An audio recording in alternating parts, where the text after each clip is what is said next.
Boa noite a todos. Sejam bem-vindos à Associação Espírita de Candelária. É com muita alegria em nossos corações que damos continuidade com o quinto e último dia da primeira Jornada Espírita do Candelária, que apresenta como tema central uma jornada espírita. A AEC completa neste ano 36 anos de atividade ininterruptas, a qual, mesmo na época da pandemia, se mantém ativa até os dias de hoje, usando os recursos que a tecnologia nos oferece. E para abrir a noite de hoje, preparando os nossos ouvidos com boas canções, convidamos ele, que é trabalhador voluntário do Núcleo Espírita Eurípides Bassanuf, onde é membro do Conselho Deliberativo e atua no movimento espírita, divulgando a arte espírita através da música já há décadas. Marcos Aurélio.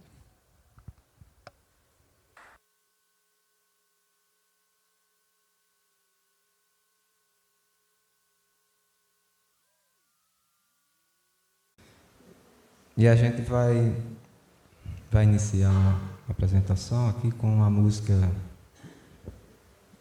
do grupo Arte Nascente, que se chama João.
Se você sabe esquecer aquele que ofende à toa, você é gente boa. Se você dá sempre mais aquele que pede a sobra, você é gente boa. Se você consegue ver com fé a pior instância, você é gente boa. Gente que ri antes que venha chorar, gente que ama antes da mágoa chegar, gente que ri antes que venha chorar, gente que ama antes da mágoa chegar. Enquanto a gente acorda, o mundo quer dizer: levante enquanto é tempo, faça o bem e vencer. Enquanto a gente acorda, o mundo quer dizer: levante enquanto é tempo, faça o bem e vencer.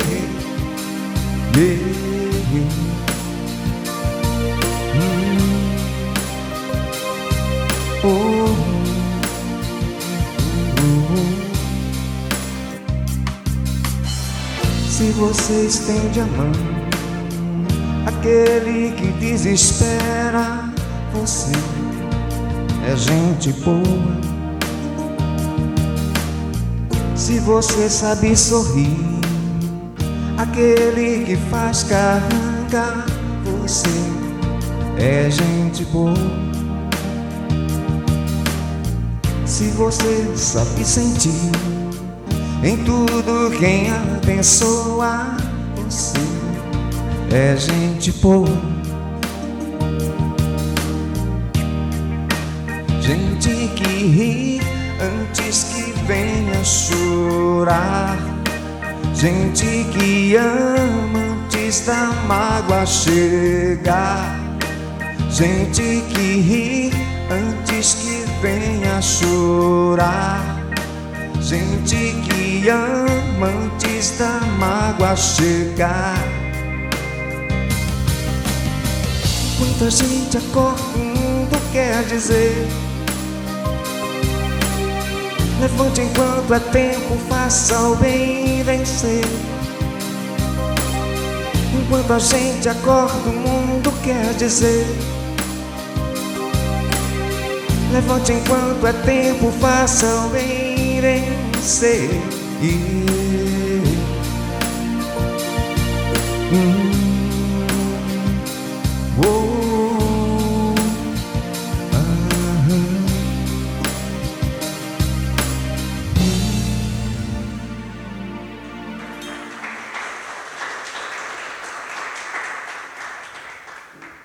Obrigado, gente.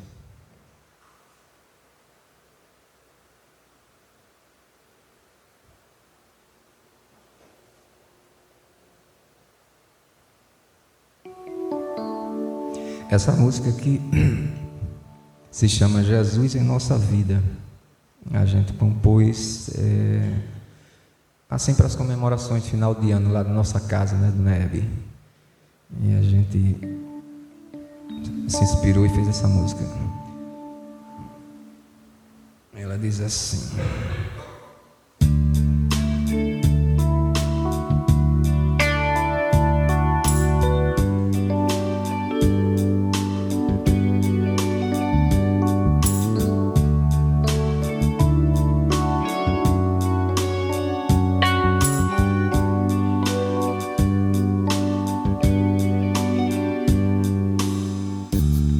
num dia inesquecível, Ele veio até nós, sinais de uma estrela a guiar.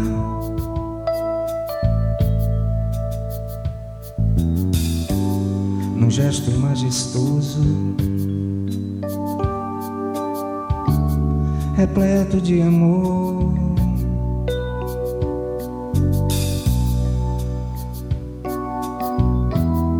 uníssono ao Pai, que era nossa evolução. E no tempo previsto fez-se reluzir semblante de criança, tornou-se a esperança.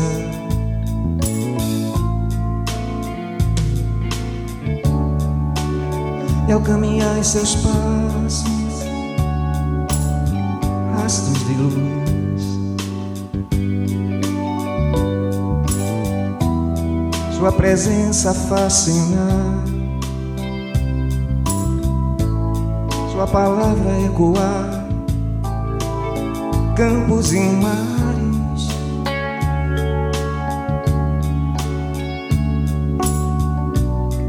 e hoje ainda é o caminho e a consolação.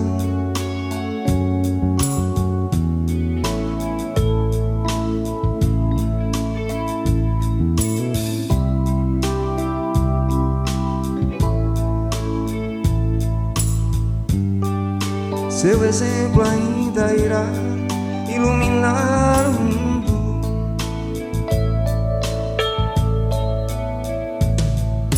Jesus Cristo, Jesus Cristo, nós queremos te falar.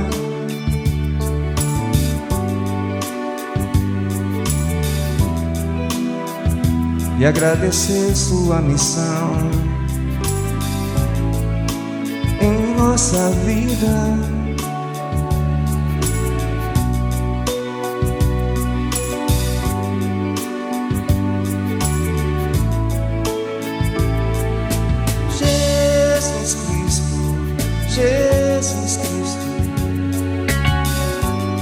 nós queremos te louvar.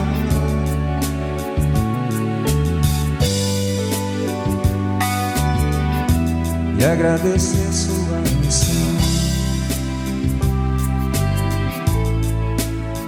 em nossa vida.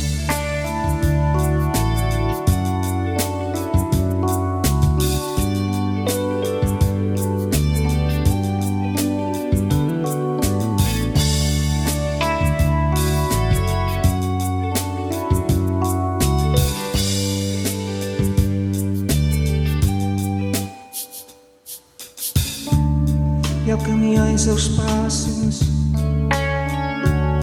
rastros de luz,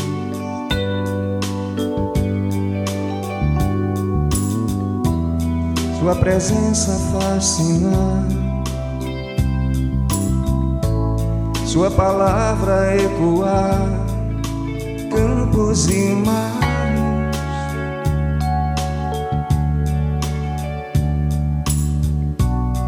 E até hoje ainda é o caminho e a consolação. Seu exemplo ainda vai iluminar o mundo. Jesus Cristo, Jesus Cristo, nós queremos te falar.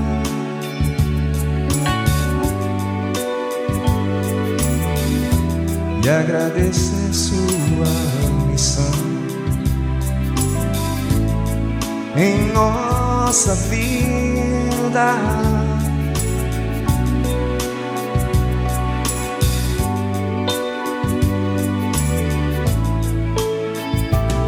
Jesus Cristo, Jesus Cristo,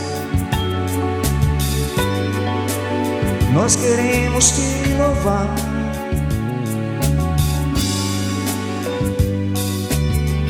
E agradecer sua missão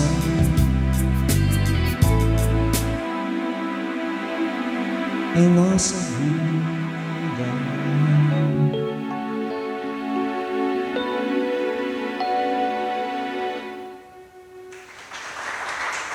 Obrigado.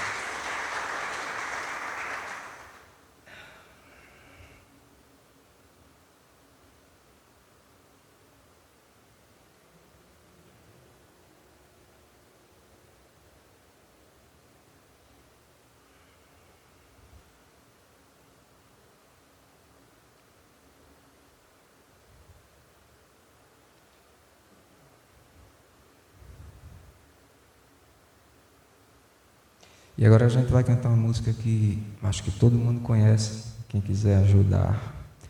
Chama-se Sonda-me.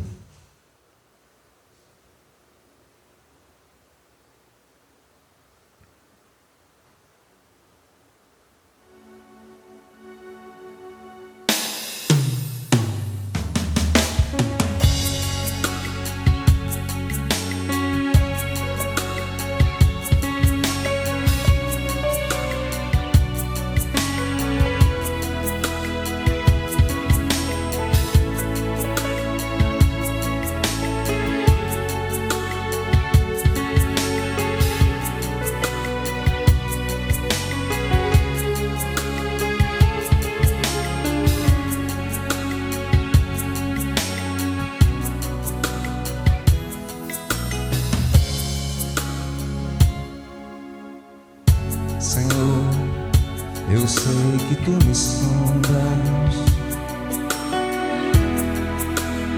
sei também que me conhece.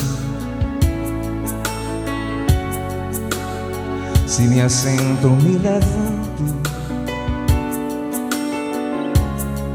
conheces meus pensamentos, quer deitado ou quer andando. Sabes todos os meus passos, e antes que haja em mim palavras, Sei que em tudo me conheces, Senhor. Eu sei que tu me sondas, Senhor. Eu sei que tu me sondas, Senhor. Eu sei que tu me sondas, Senhor. Eu sei que tu me sondas.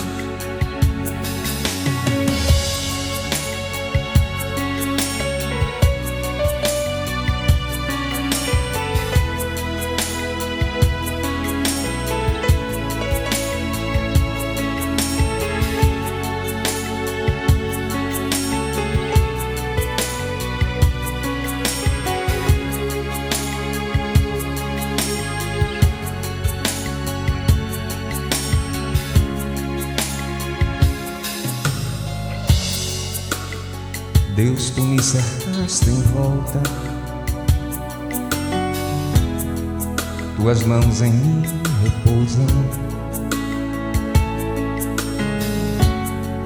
Tal ciência é grandiosa,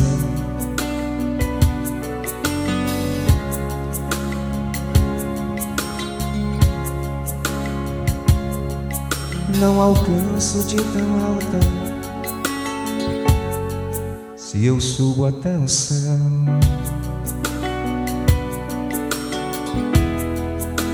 sei que ali também te encontro. Se no abismo está a minha alma,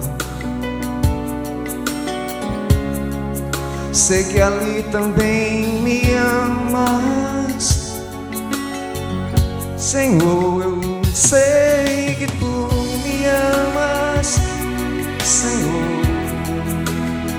Eu sei que tu me amas, Senhor. Eu sei que tu me amas, Senhor. Eu sei que tu me amas, Senhor. Eu sei que tu me sondas, Senhor. Eu sei que tu me sondas, Senhor. Eu sei que tu me sondas, Senhor. Eu sei que tu me sondas.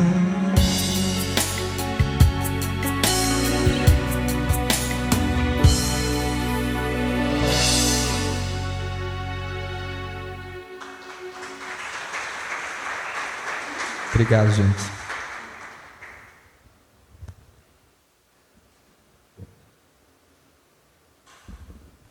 É com vocês agora.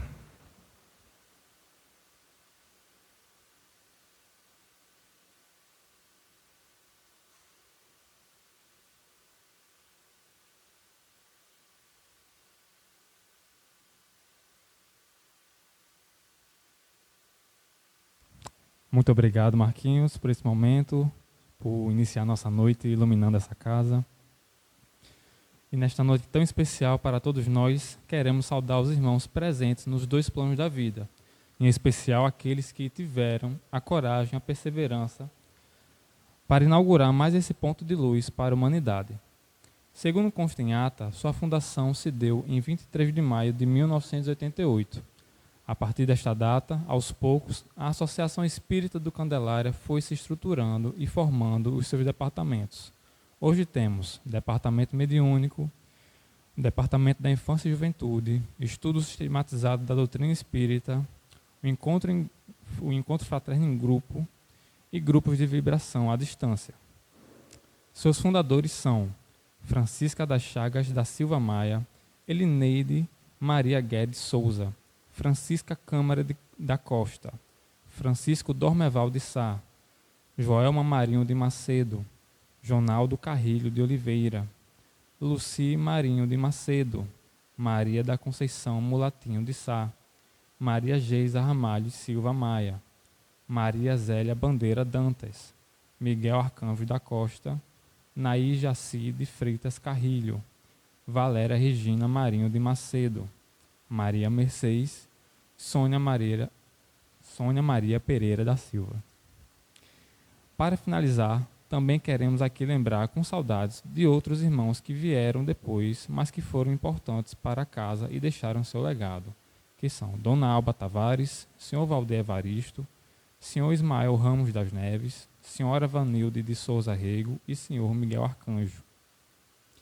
E para edificar a nossa noite de hoje, convidamos ele, que é oficial do Exército Brasileiro, bioquímico, professor PhD em Ciências Biomédicas pela USP, autor de livros e artigos científicos em revistas internacionais, lançou neste ano de 2024 a Agenda Espírita Instruções Diárias para a Vida, é coordenador do Grupo de Estudo Sociedade Literária Espírita Emanuel e André Luiz, coordenador do Grupo Espírita Militar, e nesta noite desempenhará para nós o papel de expositor espírita, abordando o subtema Jesus, Modelo e Guia, Marco Vianello.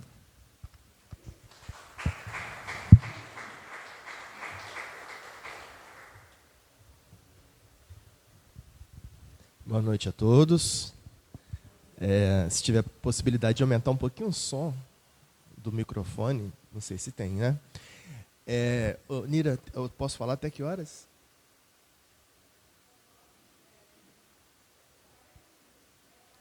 40 minutos? Tá, são 8h30, 9h10, né? E se a gente se alongar mais um pouquinho, a gente pode estender um pouquinho até meia-noite, mais ou menos, porque essa missão aqui, duas missões, né? A primeira vem aqui finalizar esse mês de aniversário, né, dessa jovem AEC, jovem no plano físico, mas muito madura no plano espiritual, né? Quero aqui, em nome de todos os irmãos encarnados e desencarnados, trazer aqui os agradecimentos de todos esses nossos irmãos a vocês, queridos trabalhadores da AEC, que fundaram, solidificaram e continuam trilhando esse caminhar de luz dessa casa maravilhosa. Então, é com muito carinho que nós trazemos esses agradecimentos dos irmãos espirituais e os encarnados aqui a todos esses trabalhadores. E uma missão maravilhosa e de luz, mas porém difícil, é nós falarmos do nosso modelo e guia em 40 minutos. Mas, como eu tenho os meus mentores, amigos, que me apoiam muito fortemente, me facilitaram essa missão trazendo o meu xará, Marco Aurélio, Marquinho, já fez a palestra. Já fez a palestra do nosso modelo e guia. Né? Cara legal, né, Marquinhos? Né? Pessoa legal. E finalizou com esse Salmo 139, que é uma bênção. Senhor, eu sei que tu me sondas. Que, na verdade, é o que o Cristo faz conosco em todos os momentos de nossa vida. Sondar não é apenas essa visão superficial que nós temos, sondar de espreitar, mas sonda é aquilo que vai lá dentro. Sondar é nos observar por dentro, nas nossas mínimas e máximas imperfeições.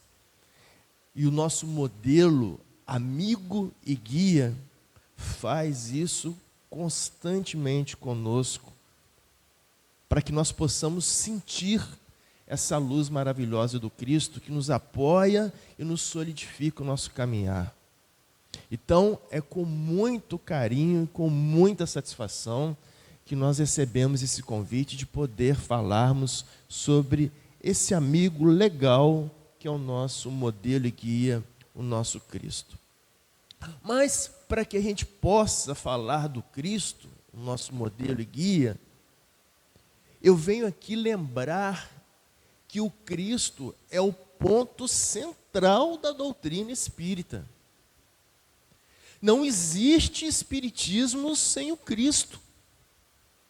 Não existe casa espírita se não falarmos do Cristo, se não colocarmos o Cristo no cerne de nossas atividades. Mas isso não sou eu quem falo.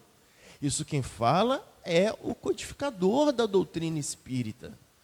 Hippolyte Léon Denis Rivail, em 1857, ao codificar a doutrina espírita na sua primeira publicação no Livro dos Espíritos, com 1019 questões e respostas, ele dividiu didaticamente esse livro, que é um guia para nós, um guia inicial para nós, professor emérito e pedagogo que era, dividiu em 4 partes pedagógicas para nós o Livro dos Espíritos.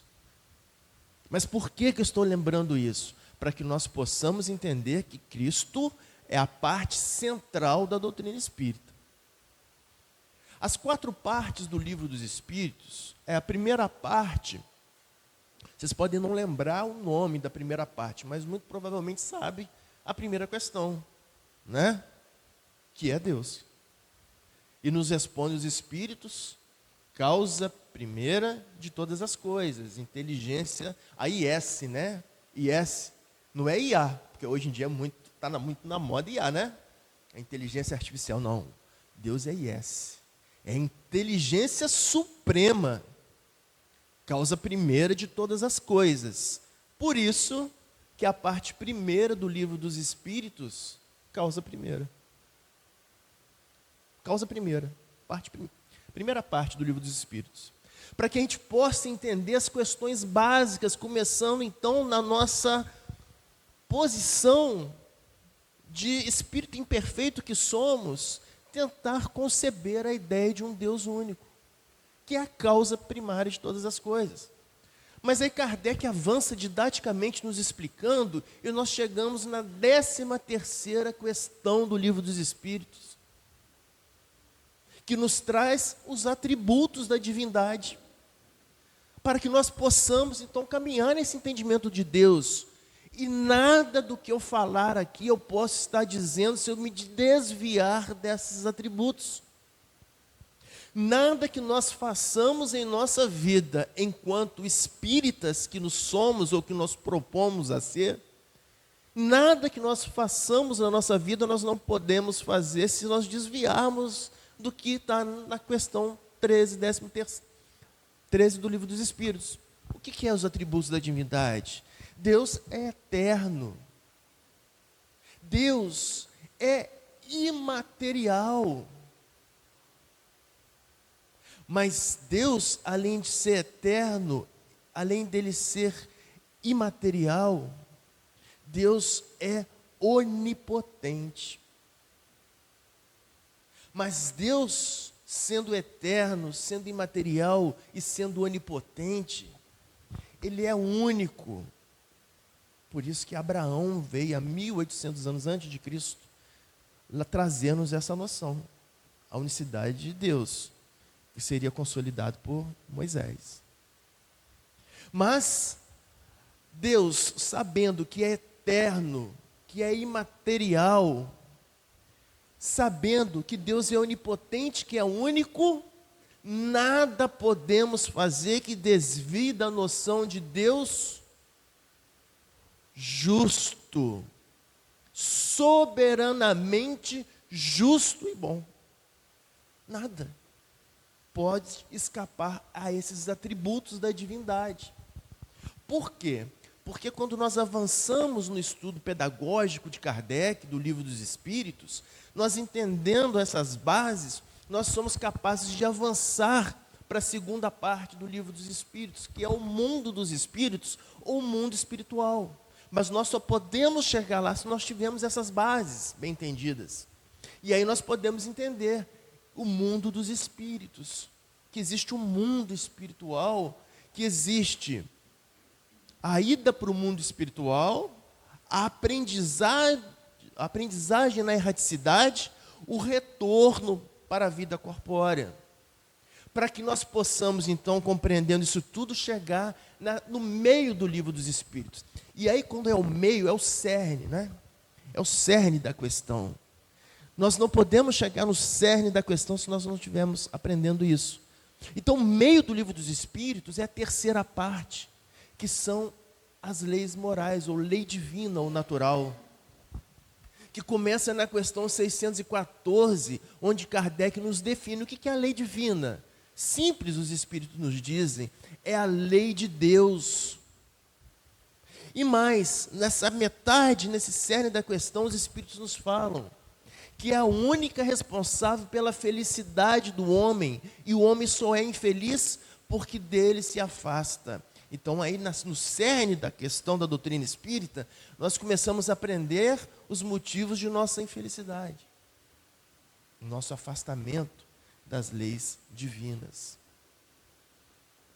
E na questão 615, Kardec nos fala: vocês conheceram os atributos da divindade. Então, a lei divina, ela é eterna. Eterna e imutável. As duas características da lei divina. Deus é eterno e imutável. Então, ele fala, que na questão 615, que a lei divina, ela é eterna e imutável como o próprio Deus o é. Então, no meio do livro dos Espíritos, nós começamos a verificar que isso é de ontem, de hoje e para a eternidade. E avançando nessa questão 615, mais 10 questões para frente, chegamos na questão 625, onde Kardec pergunta para os Espíritos: qual o tipo mais perfeito que Deus tem mostrado ao homem como seu modelo e guia? É o meio do livro dos Espíritos. E os Espíritos respondem na questão 625, com 5 letras apenas a resposta: Jesus, nosso modelo e nosso guia. Então, o nosso tema de nossa conversa de hoje é o cerne da doutrina espírita. É o meio, a parte fundamental, importante, Jesus. Mas aí, Kardec chega umas 2 questões na frente, na questão 627, e pergunta para os Espíritos: sabendo que Jesus ensinou aos homens a lei divina, o que os Espíritos, a doutrina dos Espíritos tem a ensinar a mais? E aí a nossa missão, nós, enquanto espíritas, os espíritas respondem: Jesus ensinou para os homens daquela época através de parábolas. Cabe à doutrina espírita tornar inteligível os ensinamentos do Cristo. Então, Cristo, Jesus, só é o nosso modelo e guia se ele for nosso amigo. Por isso que eu digo, Cristo, nosso amigo, cara legal, modelo e guia. E só é amigo aquele que nós entendemos, aquele que nós compreendemos, não é isso? Um amigo a gente entende, a gente compreende, a gente olha no olho e sabe pelo olhar o que ele está sentindo. Aí sim, ele é o nosso modelo e o nosso guia. Então, a finalidade de nós espíritas debruçarmos na doutrina espírita, no nosso estudo de cada dia, é que nós utilizemos os ensinamentos dos Espíritos para nós melhor entendermos para a nossa vida atual, porque nós tivemos várias vidas pregressas, para a nossa vida atual e para as vidas futuras, porque o ensinamento do Cristo, ele é extemporâneo. É eterno e imutável como a própria lei divina, porque os espíritos crísticos, segundo o livro A Caminho da Luz, são espíritos que estão em comunhão profunda com Deus. Ele é eterno e imutável. Então, os ensinamentos do Cristo são eternos e imutáveis, mas cabe aos espíritos tornar inteligível para nós os ensinamentos do Cristo. Para o quê? Para que nós possamos internalizar esses ensinamentos e aplicá-los no nosso dia a dia, para a nossa vida e para o próximo. E é interessante Porque aplicar os ensinamentos do Cristo para o próximo é exercer o trabalho que nos prolegômenos do Livro dos Espíritos nos define. O que é prolegômeno, né? Prolegômeno, essa palavra bonita, é as noções iniciais, antes de iniciar realmente a obra. Então, nos prolegômenos, na parte inicial do Livro dos Espíritos, Kardec nos diz a definição de trabalho, segundo a doutrina espírita. Trabalho é toda ocupação útil. Mas não é ocupação útil para mim, é ocupação útil para o próximo. É o que eu posso ser útil para o próximo. Então, tornar Cristo o nosso modelo e o nosso guia, utilizar dos nossos amigos, mentores espirituais, para nos tornar inteligível os ensinamentos do Cristo, é para que nós possamos aplicá-los para o próximo, realizando o trabalho da doutrina espírita. Então, para que nós possamos compreender esse amigo, que é o nosso modelo e nosso guia, eu vou utilizar aqui de dois evangelistas. Dois evangelistas. Primeiro eu vou utilizar de Mateus, depois eu vou utilizar de João, o evangelista. Mas por que Mateus? Porque Mateus era dos discípulos, ele era letrado, ele era escriba, né? Escriba era o conhecedor da escrita. E só detinham conhecimento da escrita poucos naquela época do Cristo. Tanto é que os conhecedores da escrita eram chamados para perto do rei, para poder colocar no papel toda a história do rei, tudo aquilo que o rei estava fazendo, o reinado. Então Mateus era escriba, ele era intelectual, mas Lucas também, porque Lucas era médico. Sim, mas Mateus, além da intelectualidade dele, ele dominava a matemática, porque ele era publicano, ele era cobrador de imposto. E para ser cobrador de imposto, além de ser escriba, a pessoa tinha que dominar a matemática. Além disso tudo, tinha que ter um tirocínio e mais, tinha que ter uma flexibilidade, porque ele ia extorquir os próprios irmãos cobrando imposto. Então era isso que se fazia. Tirava um judeu e fazia ele extorquir os próprios judeus, cobrando imposto. Então não era qualquer um. Então essa pessoa tinha que ser dotada de intelectualidade, de tirocínio. Então Mateus era essa pessoa que o Cristo traz. E é interessante, os Espíritos nos dizem que Cristo, conforme nos diz os Evangelhos, ele passando, né, caminhando, e a energia do Cristo, ela atraía a multidão, pela energia do Cristo. E nós aqui, nós temos que ter o entendimento que o Cristo, né, o nosso governador do nosso orbe, ele sabia de todos os acontecimentos, passados e futuros. Era a missão dele. E ele utilizava de tudo para poder ensinar. E era por isso que a energia dele atraía os seguidores e atraía também os fariseus, os saduceus. Para quê? Para que com as arguições dos saduceus e dos fariseus, Cristo pudesse ensinar. É o pedagogo máximo da terra, Cristo.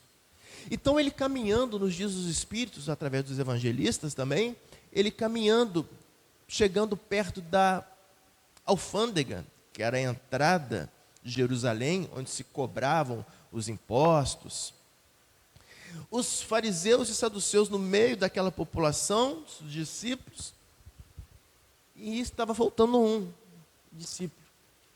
Era apenas 11 naquele momento. E aí um fariseu chega para Cristo e diz: mestre, apontando para um publicano, cobrador de imposto, não se junte a essa gentalha, pois são vermes imundos. Tiram dos irmãos para dar para o reino. Nesse momento, o Cristo olha no olhar daquele publicano, naquele cobrador de imposto. E quando Cristo cruza aquele olhar de mansuetude, de benevolência, acha o olhar daquele cobrador de imposto, os olhos daquele cobrador de imposto, escutando aquilo que o fariseu falara, começa a lacrimejar. Era a dor que invadia o seu espírito, tocado por aquela frase infame do fariseu. O Cristo olha para o fariseu e diz: 2 pessoas foram ao templo orar. Um era publicano, o outro era fariseu. O fariseu no templo bateu a mão no peito e disse: ó Pai, eu não sou como esses ladrões, esses adúlteros, esses cobradores de impostos. Dou ao dízimo de tudo que eu possuo, jejuo 2 vezes, faço as minhas obrigações.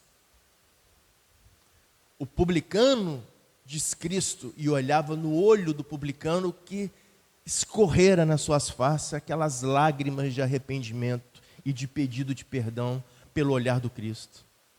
Cristo, olhando nos olhos do publicano, disse para o fariseu.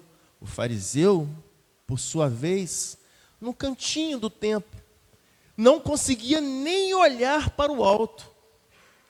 Ele simplesmente, de cabeça baixa, colocou a mão no seu peito e disse: Pai, perdoa-me pelos meus pecados.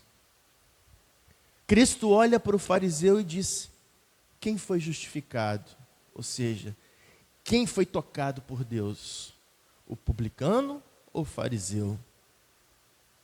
O fariseu abaixa a cabeça nesse momento e Cristo estende as mãos para aquele publicano cujo rosto estava tomado por lágrimas. O publicano, ainda com as pernas tremendo, vai cambaleando, titubeando até encontrar aqueles braços afáveis do Cristo. Deita a cabeça no peito do Cristo. Cristo coloca suas mãos nos seus cabelos e diz para ele o que ele fala para nós como nosso modelo e guia. Mateus, siga-me. É o convite do publicano. É o convite para nós, para que o Cristo seja o nosso modelo e o nosso guia. Siga-me. Por isso eu utilizo Mateus. Eu utilizo o capítulo 11. O Evangelho de Mateus tem 28 capítulos. Eu vou pegar o capítulo 11 de Mateus, nesse tirocínio que Mateus tem com essa mensagem do Cristo. E o capítulo 11 é interessante e didático. Por quê? Porque ele é dividido em 30 versículos. E começa o primeiro versículo do capítulo 11 dizendo o que se trata o capítulo inteiro. O versículo 1 diz o seguinte: que Cristo, tendo terminado de dar as instruções para os seus 12 apóstolos, ou seja, o ensinamento de Cristo dado, Cristo convida todos os apóstolos para ir ensinar nas suas cidades. Então, o nosso modelo e o nosso guia é aquele que nos ensina e nos convida a praticar. Então, começa isso, a instrução do capítulo 11, para que ele seja o nosso modelo, o nosso guia. Aproveitar os ensinamentos e aplicar. Mas o interessante é que tem uma coisa que chama sincronicidade. Está muito em moda também, né? Do universo, a sincronicidade do universo. Então, se você olha para as horas, né? E ver 2 números iguais, por exemplo, 11 e 11, 12 e 12, 20 e 20, significa que você está em sincronicidade com o universo, né? São teorias cabalísticas. Mas o interessante é que, no capítulo 11, no versículo 11 e 11, traz uma informação importantíssima. Por quê? Porque quando começa esse capítulo 11, dizendo o que o Cristo vai fazer, ele vai ensinar ensina e mostra como se aplica. João Batista, que estava preso, manda um dos seus discípulos de João Batista para saber se o Cristo era realmente o emissário dos céus. Para que ele precisava de saber. E aí chega o discípulo de João Batista para o Cristo, perguntar, mestre, o senhor, João Batista está perguntando se o senhor é emissário dos céus, realmente. E aí Cristo, naquela doçura do Cristo, sorri e fala para o emissário de João Batista, diga o que você está observando, que ele cura os leprosos, faz andar os paralíticos, faz desaparecer as chagas dos leprosos, faz enxergar os cegos, e mais, porque isso era a profecia, tá? O emissário dos céus, na profecia pelos profetas da antiguidade, faria isso tudo. E mais, aí Cristo explica as posições de cada um no processo evolutivo. Isso é doutrina espírita, nós entendemos essas nuances. Cristo continua no versículo 11 do capítulo 11, dizendo, e mais, e todo homem que houvera nascido de uma mulher, ou seja, todos para trás, todos os homens encarnados para trás, então todo homem que houvera nascido de uma mulher é menor do que João Batista. Ou seja, a posição de João Batista, né? Era o espírito mais evoluído naquele momento ali para poder fazer o quê? O batizado de Cristo. Então todos os homens, falando por emissário de João Batista, todos os homens que houveram nascido de uma mulher é menor do que João Batista. E aquele que é menor no reino dos céus é maior do que ele, do que João Batista. Quem é o menor no reino dos céus? Então vamos entender.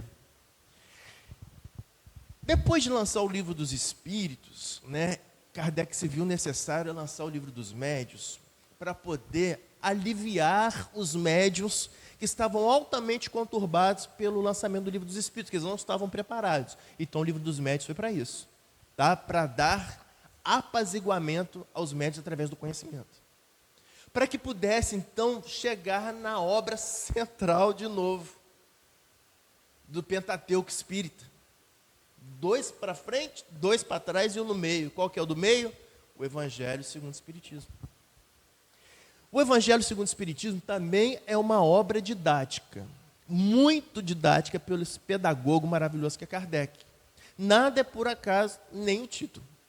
Então, o primeiro título do Evangelho segundo o Espiritismo é eu não vim destruir a lei, Cristo dizendo. Para começar a conversa, nós devemos entender que ele não veio destruir nada do que estava estabelecido no processo de instrução dos tempos. Ele veio fazer cumprir de forma correta, mas não veio destruir nada. Então eu não vim destruir a lei. Por que eu não vim destruir a lei? Porque o meu reino não é deste mundo. Capítulo 2, meu reino não é deste mundo. Mas por que meu reino não é deste mundo? Porque existem muitas moradas na casa do meu pai, no capítulo 3. Então, nesse capítulo 3, é para nós entendermos o que o Cristo estava falando com esse emissário. Porque no capítulo 3, nas instruções dos Espíritos, do capítulo 3 do Evangelho segundo o Espiritismo, quem vai trazer para a gente é Santo Agostinho. E nas instruções dos Espíritos, esse Espírito fabuloso nos explica o seguinte: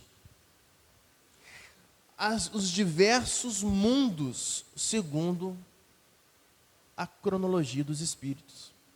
Então, existe os mundos primitivos, existe os mundos de provas e expiações, existe os mundos regenerados, existem os mundos ditosos, onde o bem prevalece, mas ainda existe um pouco o mal, e existem os mundos celestes. Quem habita os mundos celestes? Os espíritos crísticos, os espíritos puros, os mundos celestes. Mas são os espíritos crísticos, não é o espírito crístico somente. Por quê? Porque existem vários Cristos. uma ordem imensa de Cristos. Porque o Cristo, Jesus, é o governador do nosso orbe terreno.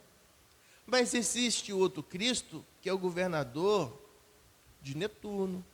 Existe o outro Cristo, que é governador de Plutão.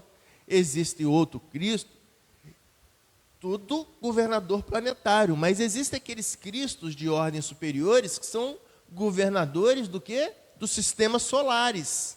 Cada um do sistema solar. Então tem um Cristo que é responsável por governar o mundo, mas tem um Cristo de hierarquia bem maior, que é responsável por governar o sistema solar. Mas os sistemas solares formam as conglomerações de sistemas solares, né? As nebulosas. Tem o Cristo, que é governador dessas nebulosas, com várias galáxias. E as galáxias têm um Cristo governador de cada galáxia. Então é uma ordem infindável de Cristo. Então por isso que o Cristo falou para ele, para aquele emissário, que de todos os homens que houveram nascido de uma mulher, João Batista é o maior. Mas do menor do reino dos céus, que reino dos céus? Os reinos celestes, dos espíritos puros. O menor deles, o que é? Responsável por um planetinha só. Responsável por um planetinha só. É maior do que ele, maior do que João Batista. Veja como que é muito interessante estudarmos os pormenores, né, das explicações do Cristo. Por isso que ele é o nosso modelo, o nosso guia. E isso no versículo 11 do capítulo 11. Mas o interessante é que nem chegou na metade, né, do capítulo 11, e o meu tempo está quase acabando. Não chegou nem na metade. Mas na metade, de novo, no cerne da questão, no versículo 15, ele nos recomenda, versículo 15, quem tenha ouvidos, ouçam. A mensagem está aí, do seu lado. Em cada dia, em cada momento, Cristo se faz presente. Em cada momento. Nós observamos ou nós vertemos os olhares para o superficialismo da vida? Cristo está conosco. Nós estamos com Ele, nosso amigo, modelo e guia. Então, quem tem ouvidos, ouçam. E aí, eu vou pegar o versículo 28 do capítulo 11, que Mateus nos diz a palavra do Cristo. O versículo 28 e 29 é interessante porque os dois se complementam. É um complemento para nós, porque é um convite. É um convite. Com dois verbos para nós. O versículo 28, o verbo utilizado por Cristo é vinde. E o versículo 29, o verso utilizado por Cristo é aprendei. Por isso que no livro dos Espíritos, os dois grandes ensinamentos da doutrina espírita estão lá no Evangelho segundo o Espiritismo. Espíritas, amai-vos. Eis o primeiro ensinamento. Mas espíritos, instruí-vos. Eis o segundo. Então, por isso que os versículos 28 a 29 são esses fundamentos da doutrina espírita. Vinde a mim, fonte de amor eterno e imenso que nós desconhecemos, e aprendei. Mas ele fala no versículo 28, vinde a mim todos. Não é somente aquele. Não. Vinde, o nosso modelo, amigo e guia, nos convida a todos a ir ao encontro dele. Vinde a mim todos. Mas é interessante que quando a gente, por exemplo, tem um encontro marcado numa reunião espírita, e a gente está meio cansado, hoje eu não vou não, porque eu estou cansado. A gente está meio adoentado, hoje eu não vou não, porque eu estou meio adoentado. Quando devia ser exatamente o contrário, né? Quando a gente está cansado, a gente tem que ir. Quando a gente está adoentado, que a gente tem que ir. Porque Cristo nos fala no versículo 28, vinde a mim todos, inclusive aqueles que estão carregados, cansados e sobrecarregados. Vinde a mim todos, inclusive os que estão cansados e sobrecarregados, pois eu o quê? Vos aliviarei. A doutrina espírita é para isso. Ter Cristo como nosso modelo e guia é também para Ele nos aliviar as angústias, os remorsos dos nossos atos impensados cometidos, fazendo com que eles não fiquem reverberando dentro da gente para sempre. Somente com a presença do Cristo que a gente consegue se livrar dos nossos remorsos, das nossas angústias e das nossas dores infundadas, porque existem dores infundadas. E aí, nesse convite de vinde a mim todos, para que sermos aliviados, no versículo 29 ele diz, vinde e aprendei de mim que sou manso e humilde. Aprendei de mim que sou manso e humilde, e trarei alívio para as vossas almas. O aprendizado do nosso modelo e guia é para nos fazermos aliviados com a presença do Cristo, somente com a presença do Cristo. Então, esse capítulo 11 de Mateus nos mostra isso, como Cristo modelo guia, alguém que ensina, nos mostra como fazer e nos mostra o caminho. Nos mostra o caminho. Mas aí eu preciso de definir um pouco esse meu amigo, esse meu modelo, esse meu guia, porque eu tenho um amigo que olha, meu amigo, ele tem cabelo louro, tal, as características dele é assim, assado, né? Eu preciso definir esse meu amigo, esse meu modelo, esse meu guia, para que realmente ele fique mais palpável para mim. E ele mesmo, com Cristo, se define para nós através de João. Por isso que eu trago 3 capítulos de João, capítulo 8, 14 e 15, que nos traz as definições para que ele seja realmente, nós tenhamos certeza que ele seja o nosso modelo, amigo e guia. O capítulo 8 traz a primeira grande definição de Cristo, ele nos dizendo, eu sou a luz do mundo. Então, nosso amigo, nosso modelo, nosso guia, é aquele que é a nossa luz. Porque andar na escuridão sem luz a gente não consegue, a gente vai tateando, vai a ermo. Nós precisamos de uma luz, porque nós vivemos em escuridão, porque as nossas luzes ainda não estão acesas. Porque ele nos diz, vós sois as luzes do mundo, mas faça brilhar a vossa luz. A gente ainda não é muito imaturo para que nossa lâmpada seja incandescente. Não conseguimos acender as nossas luzes ainda. Então precisamos dessa luz, desse farol, desse guia. Então Cristo fala, calma, porque eu sou a luz do mundo. Sou a luz do mundo. Comigo ninguém andará em trevas. Ninguém andará em trevas. E aí é interessante, porque esse é o capítulo 8 de João. No capítulo 14 de João, ele traz a segunda definição, que vem numa definição tríplice. Além dele ser a luz do mundo para nós, da nossa escuridão, ele é o caminho. Ele é a nossa luz e é o nosso caminho. Então a nossa doutrina espírita nos traz o Cristo, que é uma luz e é o caminho para os nossos pés. Não existe nós caminharmos na doutrina espírita afastado dessa luz e desse caminho. Então eu sou a luz e eu sou o caminho. Além de eu ser o caminho, eu sou a verdade, que é os ensinamentos do Cristo, porque é Ele, o Espírito mais próximo de Deus, que chegou para nós. Os ensinamentos do Cristo é o que nós conhecemos mais perto de Deus. Eu sou a verdade. Então, verdade são os ensinamentos do Cristo. Por isso, que o Evangelho segundo o Espiritismo, quem faz o prefácio do Evangelho segundo o Espiritismo? O prefácio do Espírito do Evangelho segundo o Espiritismo é o espírito de verdade. Por que o espírito de verdade? Quando a gente fala, né, eu sou um homem de imperfeição. Eu sou um homem cheio de imperfeições.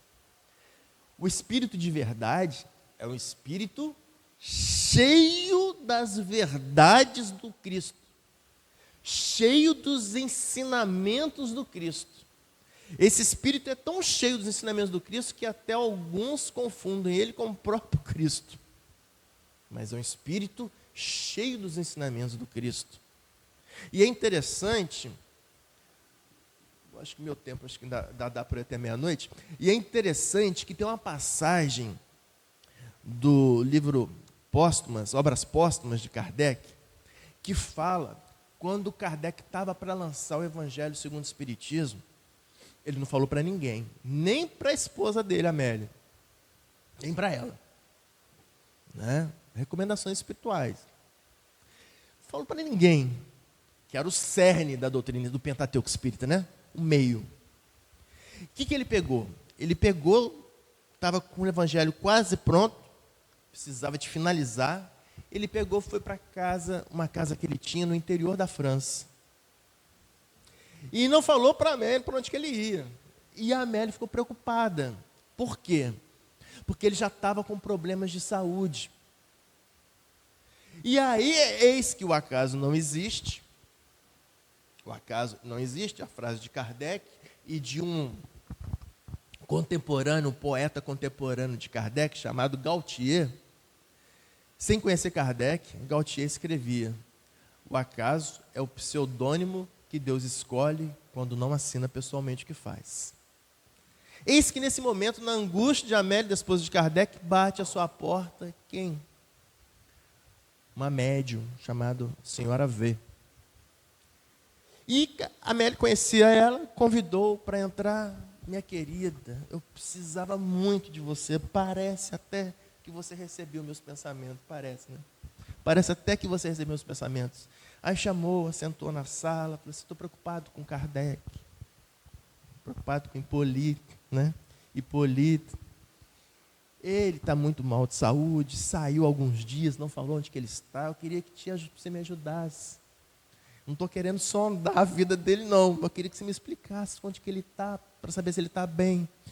E essa senhora, essa médium, ela tinha uma médium de clarividência formidável. Ela conseguia enxergar além. Então ela sentou à mesa, começou a se concentrar e começou a acessar onde Kardec estava. E ela começou a descrever para Amélia: estou vendo o senhor Kardec em uma casa de 2 andares, ele está na parte inferior dessa casa, que é rodeada por um jardim imenso de flores maravilhosas. Amélia: ele está na nossa casa no interior da França. E ele está nessa casa terminando uma obra que terá efeitos formidáveis para a humanidade. Terá efeitos formidáveis para a humanidade. Estou tentando acessar esse grande livro, mas eu não consigo. Mas vejo que Kardec está rodeado por espíritos de luz. Rodeado por espíritos de luz para poder apoiar a sua saúde e apoiá-lo no término dessa grande obra. Espere, estou vendo um espírito que parece-me ser superior aos demais. O espírito de verdade. Parece-me ser superior aos demais, porque os demais espíritos estão fazendo deferência para esse espírito de luz imensa, que até me ofusca os olhos. Espere, esse espírito está andando, está pegando esse livro, para que eu possa visualizar. Nele está escrito: o Evangelho segundo o Espiritismo. O espírito de verdade mostrando por essa média V, mostrando para a esposa de Kardec. Eis que Kardec chega depois de alguns dias na casa dele, e a esposa dele diz: eu sei, meu bem, o que você estava fazendo Mas como que você sabe? Eu não falei para ninguém, nem para você. Eu sei que você estava terminando a obra do Evangelho segundo o Espiritismo. Kardec regalou aqueles olhos imensos dele para ela e ela explicou essa história formidável. Então, para nós sabermos esse espírito de verdade. Então, a verdade são os ensinamentos repletos do Cristo. Por isso que Cristo nos diz, através de João, no capítulo 14 de João, eu sou o caminho, eu sou a verdade, e quem anda pelo meu caminho, absorvendo das minhas verdades, tem vida em abundância. Mas viver em abundância é viver em abundância espiritual. É ter um espírito pleno, independentemente dos sobrepujões da vida.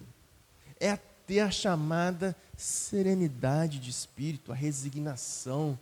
A resignação é uma palavra que nós devemos cultivar em nossa vida, que é a certeza de que tudo nós estamos passando, existe uma causa justa. Por quê? Porque nós somos espíritas e nós sabemos que nada pode acontecer na nossa vida que escape aos atributos da divindade. Nada. Então, nada que escape aos últimos atributos. Deus é soberanamente justo e bom. Muito cuidado, nós da doutrina espírita, muito cuidado quando nós tentamos, nós podemos cair em tentação através dos apelos midiáticos, das notícias ruins e dizer que o mundo está pior do que era. Nós estamos colocando tudo que nós estudamos para baixo, porque nós sabemos que toda evolução ela é progressiva, o espírito não retrograda. Nós sabemos que Deus é soberanamente justo e bom. Por mais sofrimento que se encontra aos nossos olhos, existe uma causa de justiça por trás daquilo. Porque só através das dores nós acessamos as escadas do crescimento. Ainda, porque depois nós acessaremos somente pelo amor. Mas ainda nós precisamos das dores. Então, ter esse amigo, modelo e nosso guia, é nós entendermos isso. Essa maravilha de um instrutor que nós temos para nós, para nos colocar no caminho de luz. Mas o último capítulo que eu queria mencionar é o capítulo de João, capítulo 15, no versículo 5, que Cristo já nos dizia como que seria o símbolo da doutrina espírita. Cristo nos diz. Ele diz no capítulo 15 de João, no versículo 5, eu sou a boa videira, e vós sois os ramos. Não é isso? O símbolo do livro dos Espíritos, né? A videira e os ramos. Isso. Eu sou a boa videira, e vós sois os ramos. Quem estiver em mim e eu nele, o que significa isso?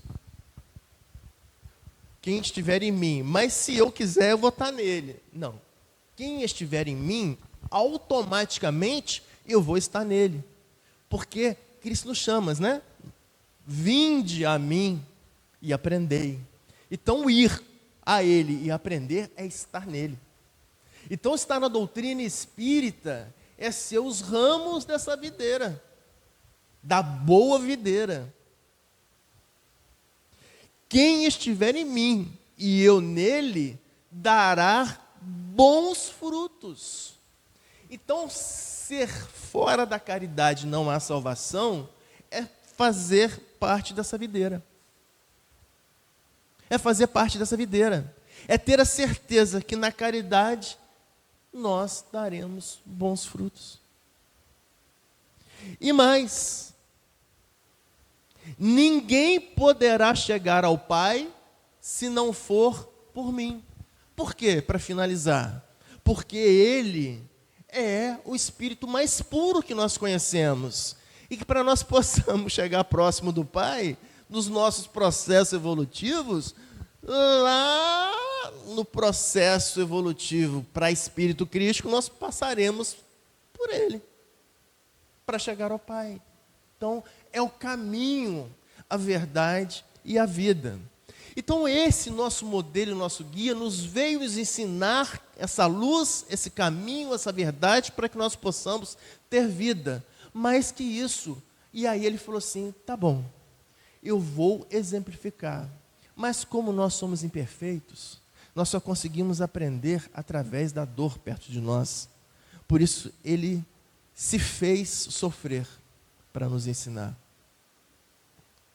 Nós nos lembramos, através dos irmãos espirituais, que naquele momento, onde ele convida os discípulos para poder ir para o horto e orar, que ele vai e se afasta para fazer a oração, e volta 3 vezes e pega os seus discípulos dormindo, essa missão, esse ensinamento para nós, que nós não entremos em dormência, estejamos em vigília para os ensinamentos dele.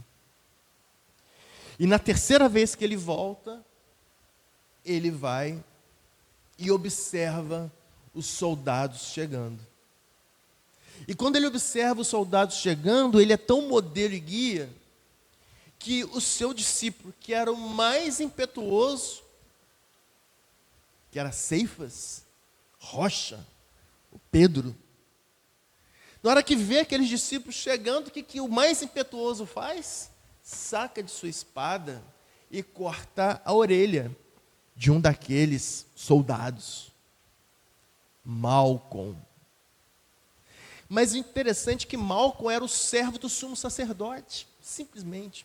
O sumo sacerdote era o maior lá da Judéia. E o servo do sumo sacerdote era aquele que desde pequenininho estava aprendendo os ensinamentos do sacerdote, para que pudesse então depois vir a ser sacerdote no lugar dele. Os ensinamentos. E esse servo, ele estava quase chegando a sacerdote, só faltava um passo, que era ele terminar os ensinamentos e ser batizado. E o batismo do servo do sumo sacerdote, para tornar sacerdote, era ser ungido pelo óleo na testa, na orelha direita e no hálux direito. Mas não poderia ser na orelha esquerda, tinha que ser na orelha direita. Era a tradição. E Pedro corta logo a orelha direita de Malcom. Olha os sonhos de Malcom se decepando. São os nossos sonhos, né? As nossas orelhas direitas sendo decepadas em muitas fases de nossa vida. E aquele servo vê todo o seu sonho despencar naquele momento. E o nosso modelo, amigo e guia, devolve os sonhos para ele. Coloca a orelha no lugar. E aí ele volta com todos os seus sonhos para poder ser sacerdote. E vira para Pedro, para nós, embainha tua espada, porque quem com ferro fere, com ferro será ferido. Embainha tua espada. Mas, naquele momento, ele vê então todos os soldados chegando para poder levá-lo, e guiando aqueles soldados estava quem? Judas. Então, Cristo, na sua energia de amor e de luz, ele chega, dá um passo, os soldados dão um passo para trás, pela energia de amor. Ele dá 3 passos. Ele dá outro passo, energia contagiante, dá outro passo para trás. No 3º passo de Cristo, o soldado dá outro passo para trás, se destaca Judas. O que ele diz para Judas? Amigo. É o nosso mestre, é o nosso modelo e o nosso guia. Amigo, independentemente do que nós fizermos. Porque cada um de nós temos as nossas imperfeições e as nossas pesadas missões. E ele sabia que naquele momento a missão mais pesada era de Judas. Amigo, faça o que tens que fazer. E nisso, os soldados levam Cristo. Mas ele precisa ainda de sofrer muito, porque a humanidade era muito imperfeita, e somos ainda imperfeitos. Nós aprenderíamos com o sofrimento dele. Daquele que era amor em abundância. Então ele teve que sofrer. Ele teve que ser pregado no madeiro infame. Ele teve que ser chicoteado, torturado, deixado naquele madeiro infame com o peso do seu próprio corpo, o sufocando fisicamente, porque o madeiro fazia isso. O peso do próprio corpo ia sufocando o corpo físico. E no momento ainda do desencarne, dos últimos momentos, ele é lançado na sua lateral, a ferida lateral do Cristo, com a seta, né? Com a lança, ferido na lateral, e aí diz os evangelistas que nesse momento saiu sangue e água. Por quê? Porque atingiu biologicamente o pericárdio, que é a membrana que envolve o coração. O sangue é avassalamento de todas as artérias daquele percurso.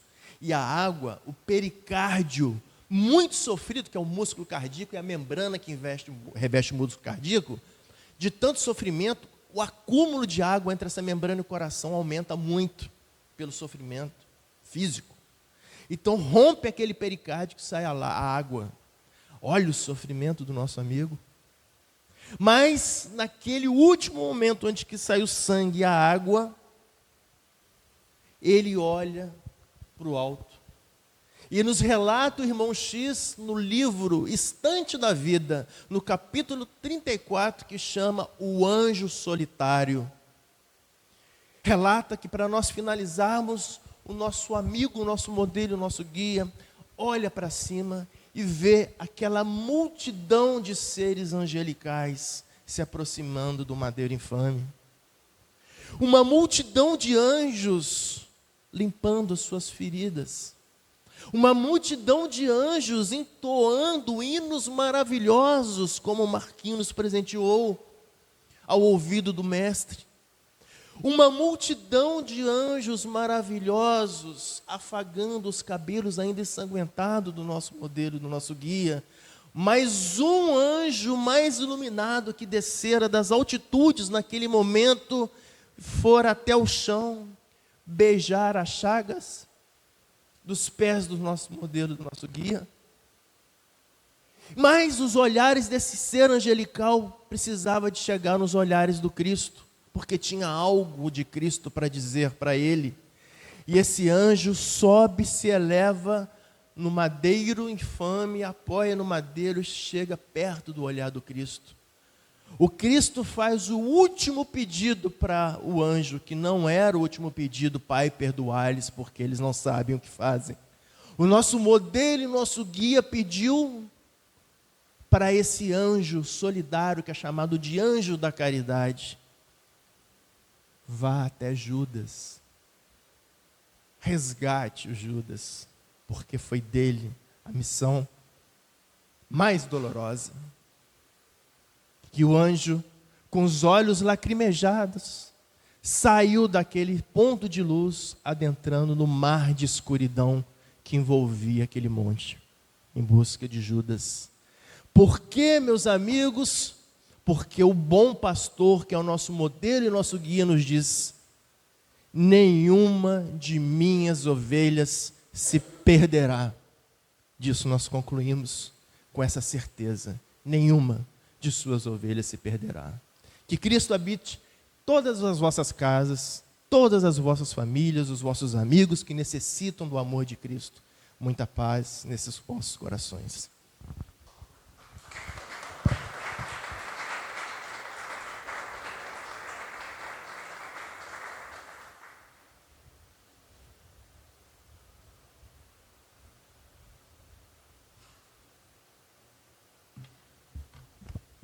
Muito obrigado, Marco. Realmente plantou uma semente em nossos corações, que a gente saiba deixar ela crescer no caminho do Cristo. E chegamos ao fim do nosso evento. Felizes e gratos pela presença amiga de todos vocês ao longo desse mês, tão significativo para a nossa casa. E para encerrar a noite de hoje, convidamos Valéria, trabalhadora da nossa casa e uma das fundadoras, para vir à tribuna proferir as considerações finais e realizar a prece.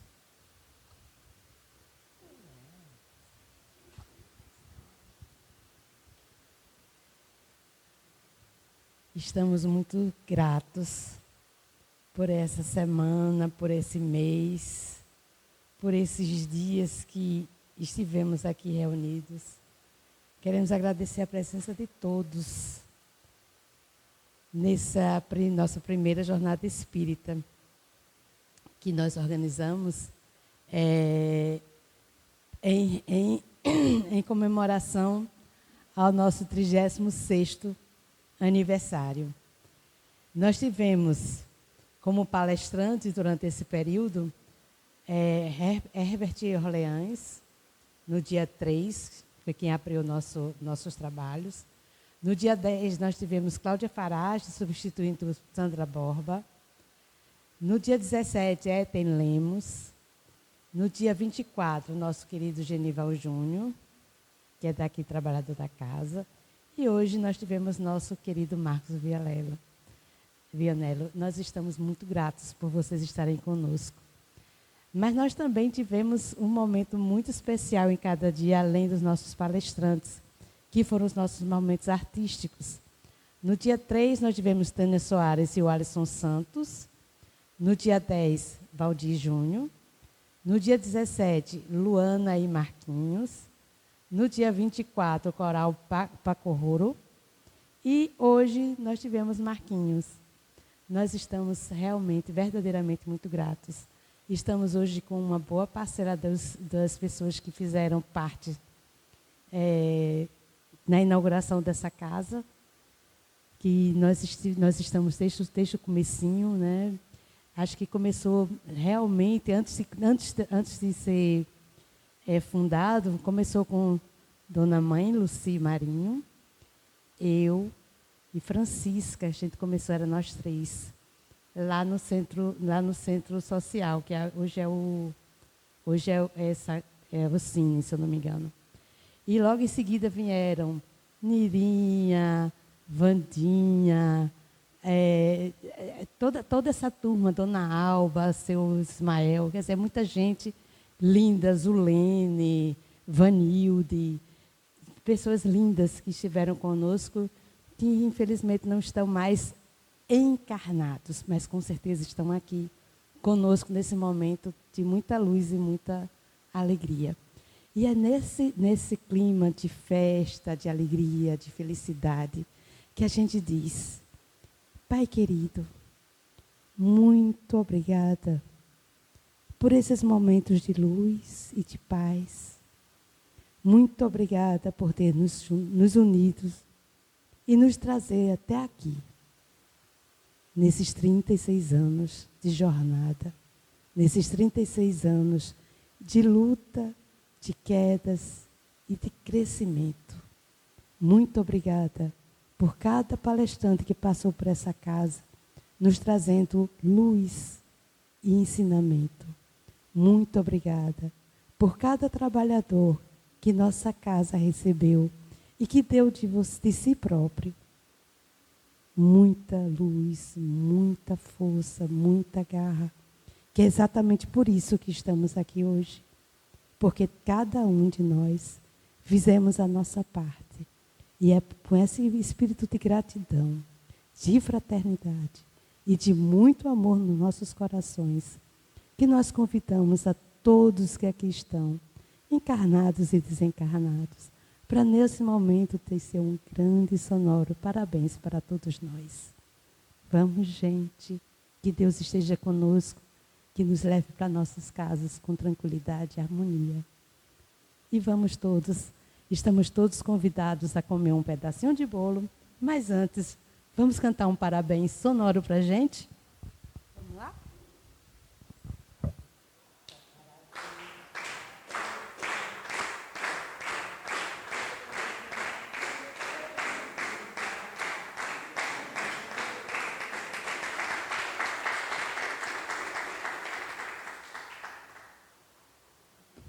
Próxima semana retornaremos com as nossas atividades normais. Estão todos convidados à mesa.